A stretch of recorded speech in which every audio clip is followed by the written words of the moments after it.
François Bensignor, qui est à mes côtés, qui est l'auteur donc de ce livre consacré à Fela Kuti, le chanteur nigérian.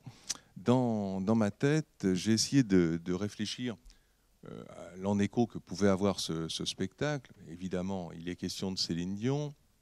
Ici, il est question du chanteur nigérian Fela Kuti. Comme je le disais tout à l'heure, c'est la carpe et le lapin. Certains diront c'est le coq à l'âne. Oui, bien sûr, mais on peut aussi essayer d'imaginer les choses, réfléchir sur la place des chanteurs dans le monde politique et l'implication. Alors ça peut être simplement de la distraction, de la variété, mais ça peut être une implication politique beaucoup plus large. Et quand on regarde un petit peu le paysage politique et musical du monde, on s'aperçoit qu'aujourd'hui Youssou N'Dour est ministre de la Culture au Sénégal, on s'aperçoit que Caetano Veloso est ministre de la Culture au Brésil.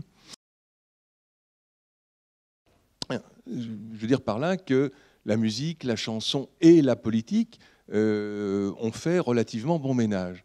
Il peut être intéressant aussi de regarder du côté de la variété et de voir que la non-implication d'un certain nombre de chanteurs, leur silence, est aussi une forme de message politique qui est passé, une espèce de silence complice. Il n'est qu'à regarder en France comment les hommes politiques de tous bords essayent de s'attirer les chanteurs, les font venir les soirs d'élection à la Bastille ou à la Concorde, vont faire sortir parfois un peu de la naphtaline certains chanteurs ou certains chanteurs pour saluer une victoire. Bon. Donc c'est pour dire que Fela et Céline forment un couple certes inédit, mais ce n'est pas tout à fait n'importe quoi. Alors, François, si on doit présenter un petit peu ce monsieur Fela, qui est-il et parlons de sa famille déjà, plutôt des notables et plutôt des notables du monde chrétien, ce qui au Nigeria est déjà un petit peu... Oui, c'est assez extraordinaire parce qu'en fait...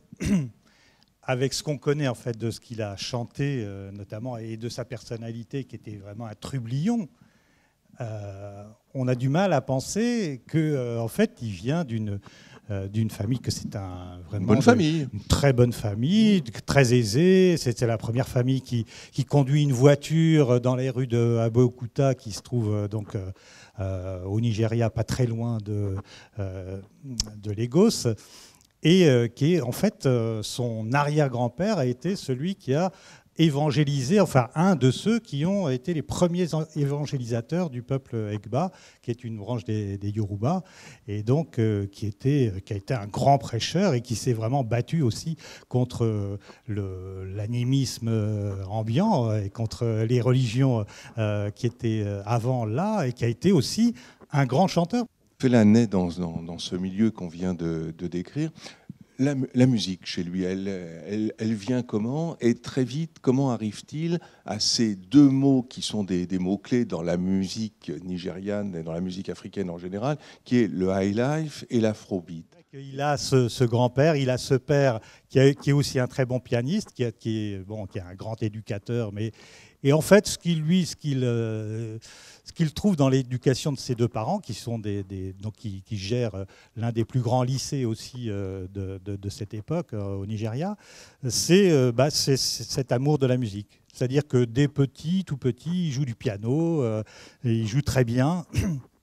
Il danse, c'est le saltimbanque de la famille, alors que tous les frères et sœurs vont, eux, suivre la voie qui est tracée par les parents. Ils vont aller étudier en Angleterre et devenir médecin, enfin travailler en tout cas dans le monde médical. Et puis Fela, lui, c'est le cancre, le bon à rien. Lui, tout ce qu'il peut faire, c'est de la musique. Et d'ailleurs, il n'a même pas trop envie d'aller étudier à Londres. C'est son frère, son jeune frère, qui est déjà parti, lui, travailler faire ses études médicales, qui lui dit non, viens, il faut que tu apprennes la musique, tu vas. Et donc il rentre dans un conservatoire.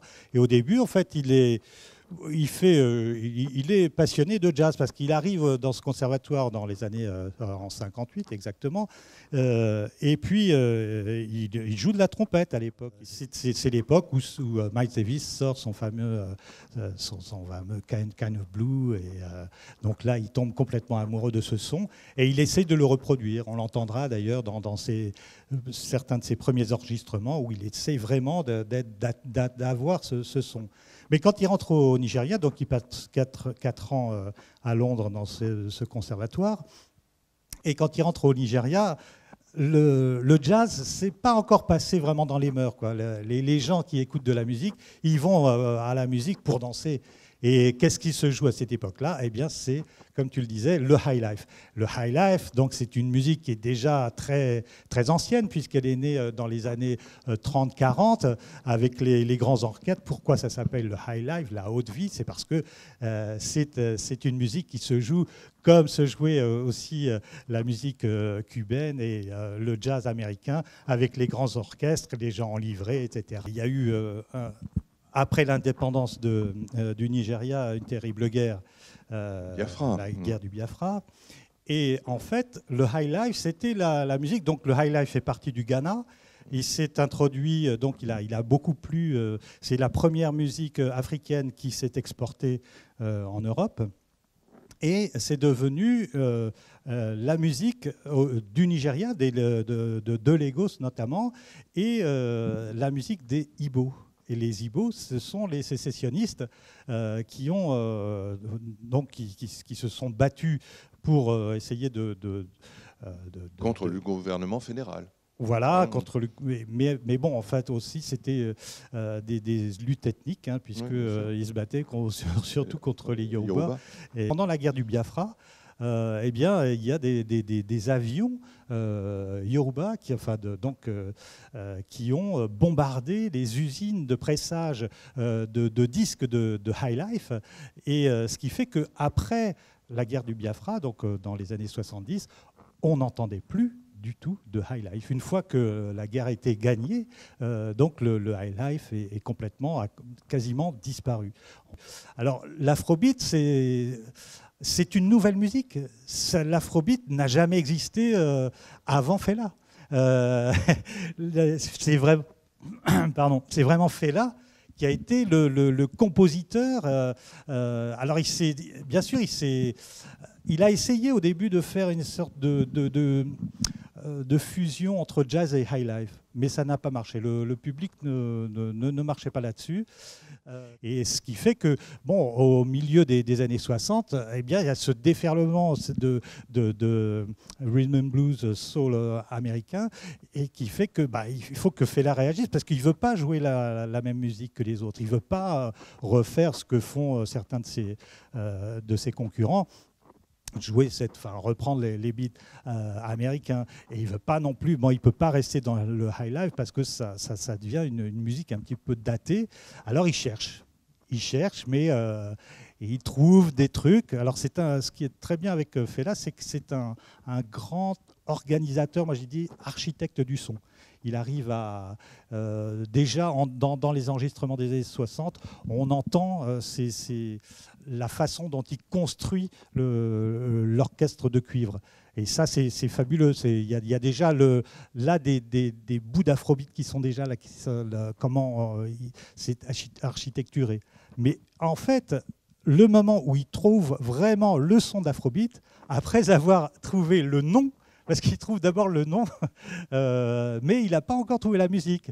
Et il lui faut s'expatrier, partir aux États-Unis, se retrouver à Los Angeles en plein milieu, donc en 1969, en plein milieu de gens qui sont Black Power, Black Panther, et qui commencent à lire aussi Malcolm X, qui ne connaissaient pas du tout. C'est là qu'on arrive au message politique de Fela. Quel est-il au départ, son message politique qu'il associe à cette forme de musique que tu viens de décrire? C'est très cohérent avec tout ce qui se passe à l'époque en Afrique. Donc les indépendances, il y a eu 10 ans d'indépendance on est dans les années 70. Chaotique. Et on arrive au début des années 70. Et là, c'est retour aux sources, retour à l'authenticité. On voit ça au Mali, on voit ça en Guinée. Enfin bon, en Guinée c'était un petit peu plus tôt, mais on voit ça notamment au Congo, soi-disant démocratique. Voilà, au Zaïre de Mobutu, etc. Et lui, c'est ça, c'est exactement, il est dans cette mouvance-là, c'est-à-dire